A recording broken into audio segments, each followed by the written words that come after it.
रहते हुए बखूबी सारे रिश्ते नाते संबंध निभाते हैं, तो कुछ हमारी भी शर्तें उनसे होनी चाहिए। अगर आपके हम सारे रिश्ते नाते संबंध निभा रहे तो कुछ अपने भी परमधाम के रिश्ते नाते संबंध हैं।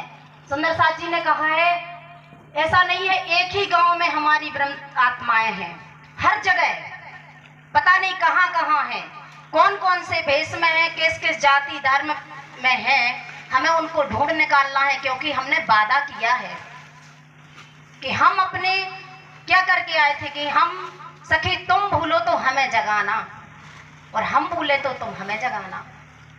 लेकिन हम आज तारतम मंत्र 6 चौपाइयों को सुनकर और बस हम ये समझ लेते कि परमधाम की टिकट हमारी पक्की हो गई है। ऐसा नहीं है सुंदर साथ जी, हमें निकलना होगा। और महिलाएं, हम महिलाओं को देखते हैं हर जगह जाते सत्संग में, तो महिलाएं बोलती हैं शादी संबंध अटेंड करती, हर जगह जाती हैं, 2-2 3-3 दिन का हर किसी को समय रहता। लेकिन अगर ब्रह्मवाणी की बात कहें तो बस यही हमें सुनने को मिलता है, हम नहीं कर पाते। सुंदर साथ जी, लड़ना झगड़ना हमें कोई नहीं सिखाता है।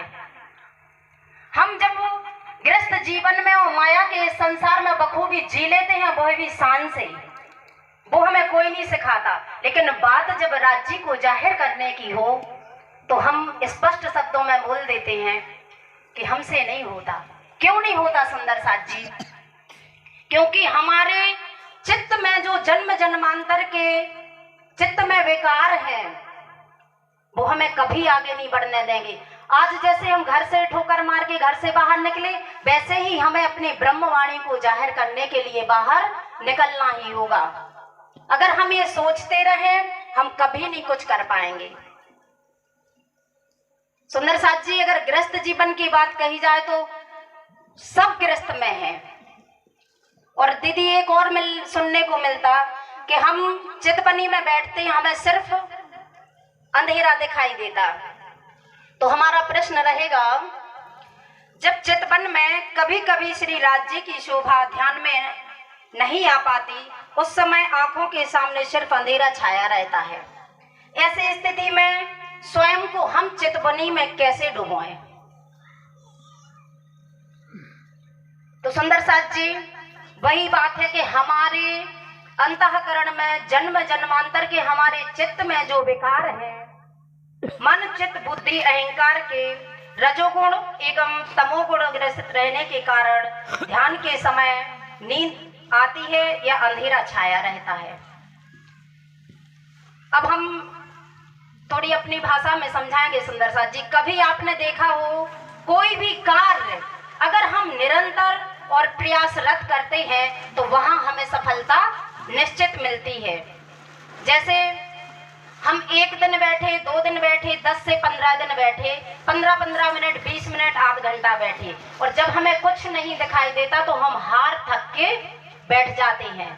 अगर सुंदर साथ जी हम मंच के माध्यम से कहेंगे कि नहीं करते रहो और सफलता निश्चित मिलेगी, तो शायद है कोई बिरला ही होगा जो इस बात को अपने हृदय में आत्मसात करेगा।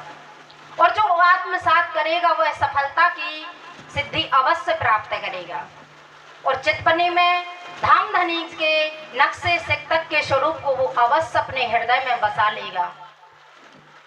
सुंदर साथ जी, अगर हम कहें कि हम सोए हैं तो सब लोग बोल देंगे नहीं हम कहाँ सोए, हम जाग रहे, दिखता नहीं है आपको। तो सोने का मतलब ये नहीं कि हम जाहिरी नेत्रों की नींद में हैं, लेकिन जो आत्मिक दृष्टि से अगर देखा जाए तो सुंदर साथ जी, हम चितवनी अगर नहीं कर रहे, वाणी मंथन चितवन अगर नहीं कर रहे, तो हम सोए हुए ही हैं। हमें जागना होगा और आत्म तत्व की हमें पहचान करनी होगी, तो हमें खुद में उतरना होगा।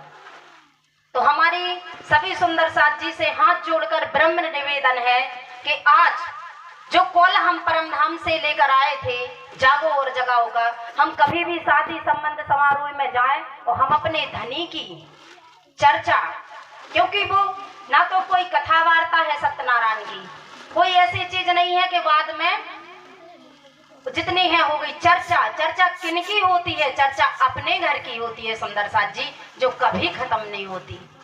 तो हम आज एक संकल्प लेकर जाएं यहाँ से कि हमें चितवन में हम ये नहीं कहेंगे कि सीधे आप 1 घंटे बैठो, आप 15 मिनट से अभ्यास शुरू करिए, 15 से 20, 20 से 25, आध घंटा, 1 घंटा।